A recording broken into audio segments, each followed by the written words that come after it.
Seja você muito bem-vindo, seja você muito bem-vinda a mais uma videoaula aqui do Dívida Express. Hoje nós vamos falar de um tema muito relevante. Nós vamos tratar das holdings e de toda a arquitetura societária para poder proteger a sua operação. Veja bem que hoje nós não estamos aqui a tratar de holding patrimonial, mas sim de uma holding de participação. Nós vamos ver a diferença entre elas e vamos fazer, como está aí na tela, uma análise aprofundada sobre essas estruturas jurídicas de proteção patrimonial e de participação societária. E é uma forma de você pensar numa reestruturação inteligente para o seu negócio, para quem tem aí interesse em expandir suas atividades, ampliar os horizontes do seu grupo econômico. Então você pode se valer de alguns benefícios previstos aí no ordenamento jurídico brasileiro. Vamos lá nessa aula? Bem, mais uma vez, é muito importante a gente fazer essa separação, segregação ou diferenciação entre a holding de participação e a holding patrimonial, que é hoje tão falado. A holding patrimonial, ela tem como viés, como objetivo principal, a busca principalmente na garantia da proteção do patrimônio de um indivíduo e também um planejamento sucessório, ou seja, após a sua ausência, o seu falecimento, aquele acervo patrimonial que ele construiu ao longo da vida, ele vai ser transferido imediatamente aos demais sócios dessa holding patrimonial, que na verdade vão ser ali os seus filhos, a sua esposa ou outros beneficiários que em vida ele entende que fariam parte do seu acervo patrimonial, quando ele vier a falecer. Então é uma forma de você dispensar um inventário e já garantir a transferência de cotas sobre o quinhão hereditário a cada um daqueles participantes daquela holding, tá certo? Então a holding patrimonial está aí na tela, ela concentra sobre uma única pessoa jurídica, ativos familiares como imóveis, bens móveis, veículos, direitos diversos, e representa uma alternativa eficiente, mais eficiente do que o inventário judicial, que é extremamente burocrático, e permite aí a transferência do patrimônio aos herdeiros com maior celeridade e o menor custo processual. Porém, a holding de participação, que é o que nós vamos tratar aqui, que é o viés estratégico para operações empresariais, ela visa estruturar juridicamente e viabilizar arranjos societários complexos para quem está em atividade empresarial e precisa de maior proteção empresarial. Então, essas holdings, elas passam a figurar como sócias de empresas operacionais, substituindo as pessoas físicas e garantindo aí a pluralidade de arranjos, tá denominado que a gente chama de arquitetura societária. Então a gente faz um desenho, um arranjo de participações para criar barreiras e proteções e segregar atividades, trazendo benefícios do ponto de vista tributário, alíquotas e regimes mais benéficos em algumas situações, e também proteger de eventuais repercussões que uma atividade, um KNAI, por exemplo, pode representar e outro KNAI, por exemplo, não represente. Digamos que uma empresa possui a forte atividade logística com empregados, mas também possui imóveis dos quais recebe seus aluguéis. Ela pode segregar essas atividades e alocar o KNAI, a atividade de locação, para um novo arranjo societário e evitar que, por exemplo, ações trabalhistas daquela empresa originária venham a recair esta outra empresa. Então são proteções patrimoniais que a legislação brasileira vai garantir e permite né, essa estruturação de camadas, segregando e protegendo a atividade empresarial, né? Então, você tem no primeiro plano a empresa operacional, que está de frente para as operações, você tem a outra, que é a empresa gestora de investimento, que participa dessa ação, dessa empresa, ou seja, ela detém ações na empresa operacional, e a detentora do direito imobiliário ou do patrimônio imobiliário, que vai gerir esses imóveis, né? Então, você pode segregar, por exemplo, também o patrimônio intangível intelectual. Você pode, por exemplo, ter uma empresa que possui uma marca muito forte e aí sim constituir uma estruturação societária para criar uma empresa que vai ser a titular desses ativos intangíveis da marca, para garantir que ela não seja contaminada se eventualmente houver algum tipo de execução, cobrança, ou até mesmo a recuperação judicial ou falência que vier a ser decretada contra a empresa operacional principal. Aí na tela exatamente a estrutura que eu acabei de explicar com as camadas de proteção. Então nós vamos ter em primeiro lugar a empresa operacional sendo a camada, vamos dizer, de guerra, né, que está ali na lida, nas operações diretamente, o ponto de partida de responsabilização de um sócio, parte dela, da sua atividade, uma eventual execução, eventual cumprimento de sentença, qualquer tipo de cobrança que tenha sido ajuizada contra essa empresa, ela pode repercutir diretamente naquele CNPJ, naquela empresa que tem personalidade jurídica própria, como também nos seus sócios, se houver uma desconsideração da personalidade jurídica, ou também se houver alguma corresponsabilização direta pela teoria menor ou maior.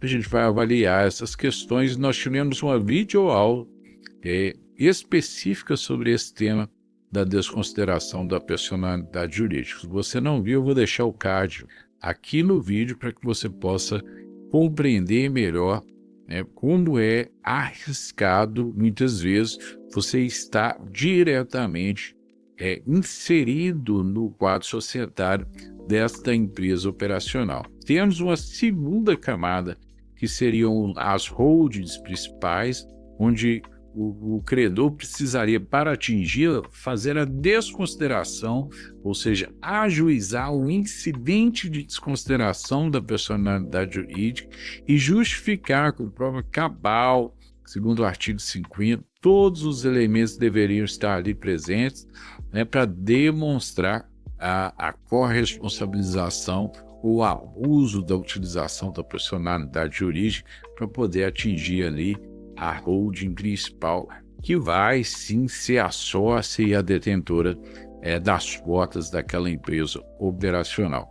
Então ela visa ser uma camada de proteção. E aí, então, somente na terceira camada você teria o sócio, pessoa física, que participaria dessa holding principal. E há ainda a possibilidade até mesmo de ocorrer a estruturação, de se desenvolver a estruturação de holdings subsidiárias que trocam participação entre si antes de chegar à camada final do sócio pessoa física. Isso garantiria mais uma camada, mais uma segregação, desde que, é importante ressaltar, haja justificativa lógica, contábil e tributária para segregar e utilizar quinais da melhor maneira possível. Atividades segregadas, atividades econômicas previstas em lei que seriam segregadas ao ponto de permitir a maior segurança jurídica e melhores condições e benefícios tributários, né, para cada uma dessas atividades. Sempre é importante ressaltar, e eu faço sempre questão de ressaltar isso aos nossos clientes, que nesse tipo de estruturação é importante ter sempre um sócio, pessoa física final, que represente pelo menos 10% ou mais do capital social final e que seja bem descrito ali como o final responsável e final beneficiário das atividades econômicas que são praticadas ou executadas em cadeia ali pelas demais camadas. Ou seja, há sempre uma pessoa física ao final dessa cadeia societária que é responsável e beneficiária e que deve ser facilmente identificada. O fato de ser identificado não significa que ele seja exposto. São questões completamente diversas. Vou explicar. Quando você for constituir uma empresa como essa, ou camadas de proteção e essas demais holdings, você constitui CNPJs, você constitui empresas, você precisa abrir contas correntes em instituições financeiras que elas exigem as declarações de quem são os beneficiários finais daquelas estruturas societárias que estão ali solicitando abertura de conta corrente ou abertura de crédito. Então, é importante ter em mente que não existe blindagem patrimonial. O que existe é uma arquitetura societária de proteção em camadas, segmentação, segregação de responsabilidades, de alíquotas e também de regimes e benefícios tributários. É muito importante. Por consequência, a estruturação por si só já representa sim uma proteção e obstáculos a cada camada para dificultar que o credor possa atingir diretamente o patrimônio da pessoa física, que ao final das contas é o responsável e real beneficiado. Sim, há a possibilidade de você criar essas camadas de proteção, mas não impede que, ao final, o credor chegue ao responsável final e possa responsabilizá-lo.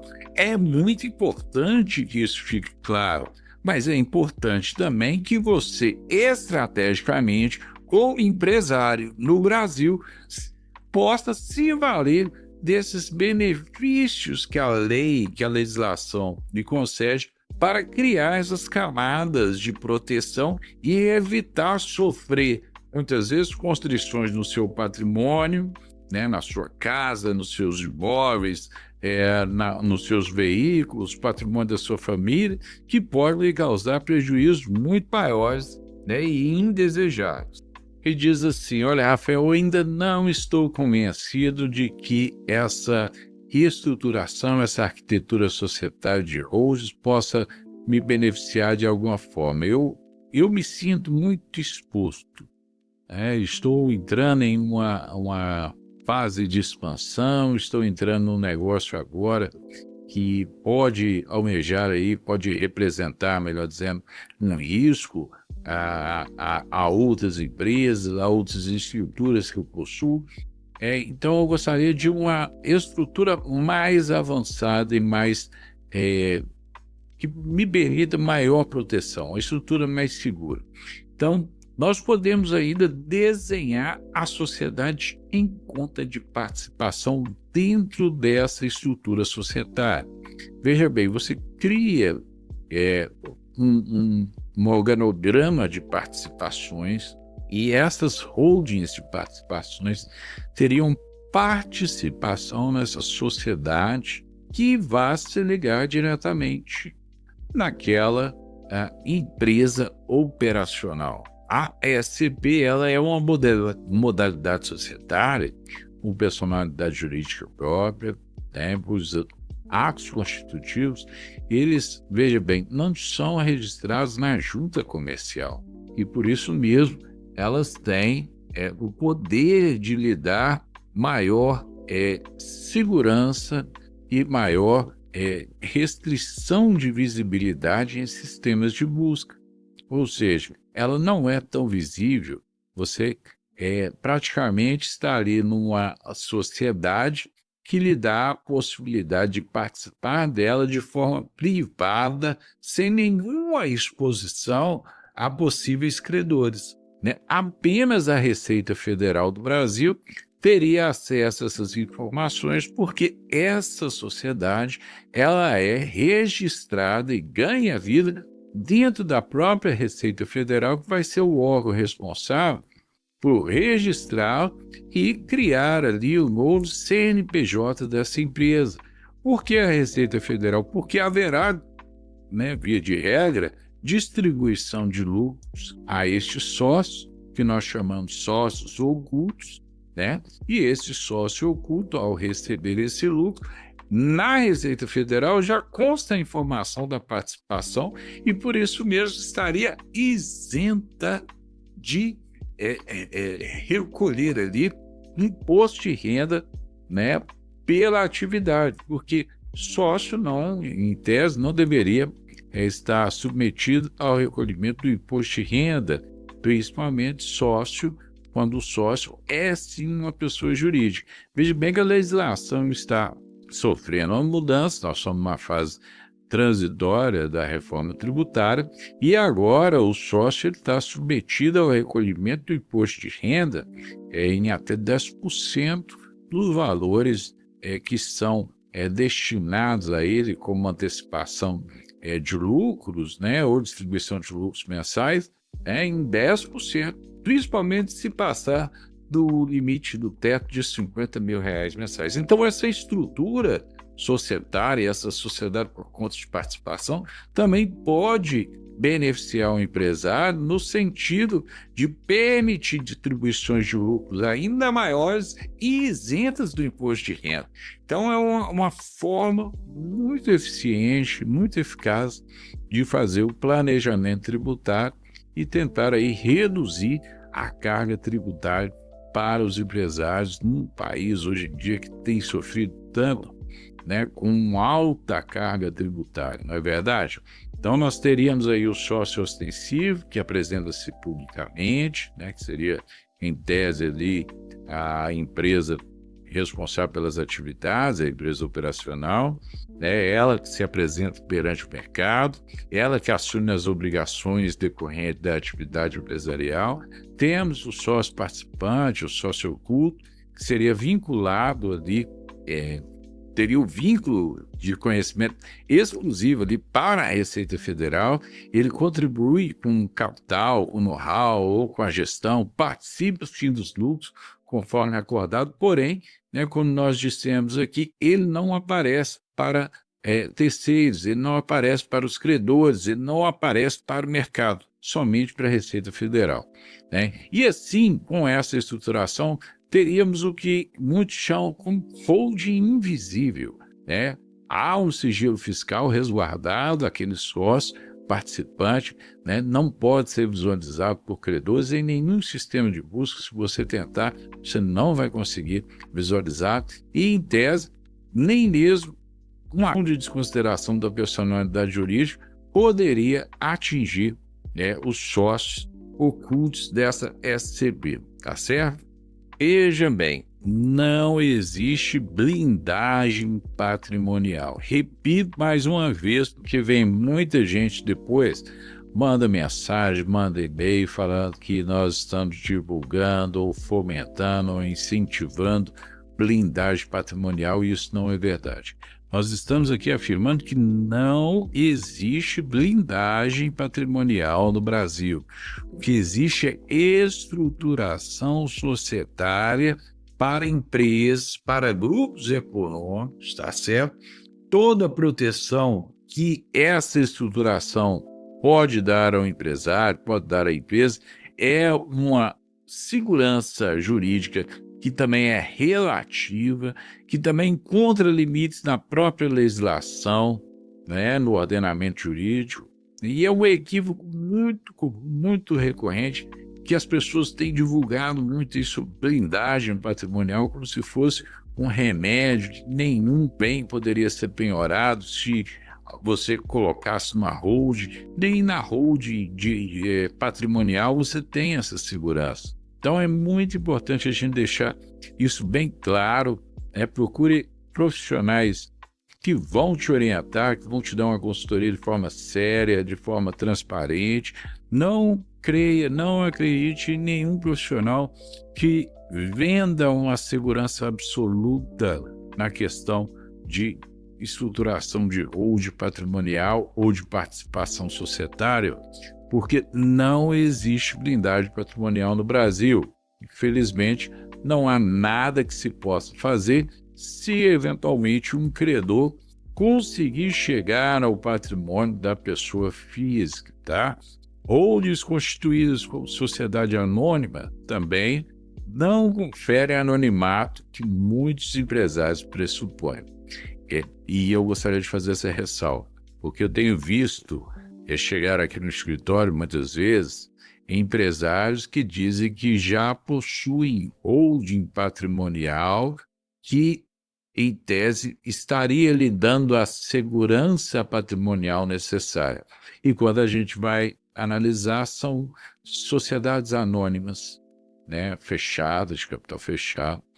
Porém, ao constituir uma sociedade anônima, no estatuto dessa sociedade, na sua constituição, ao integralizar patrimônio nela, com capital, com parte do seu capital, você tem que declarar de forma bem clara, descritiva e objetiva quais são os patrimônios, imóveis, veículos que você está integralizando naquela sociedade.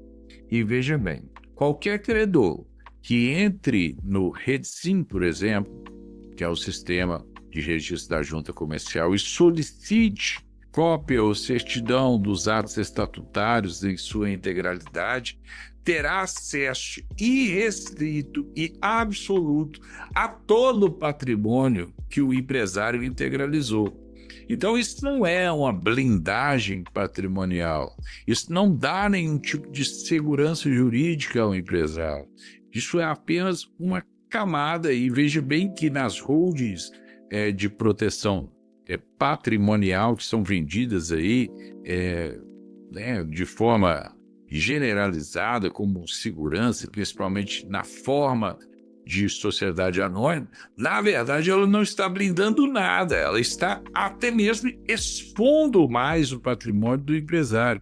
Então é bom ter muito cuidado, é bom buscar excelência na consultoria, profissionais que possam garantir a você uma consultoria íntegra, uma consultoria imparcial, sem interesses simplesmente mercadológico, ou seja, de venda, mas interesse sim em trazer a maior proteção e segurança jurídica a você, a sua empresa e a sua família, tá certo? Chegamos ao fim da nossa videoaula. Eu agradeço por você estar aqui até este momento, acompanhando, colaborando também. Deixe seu like, deixe seu comentário, sua pergunta aqui. Vai ser sempre um prazer me comunicar, responder às suas dúvidas, tá?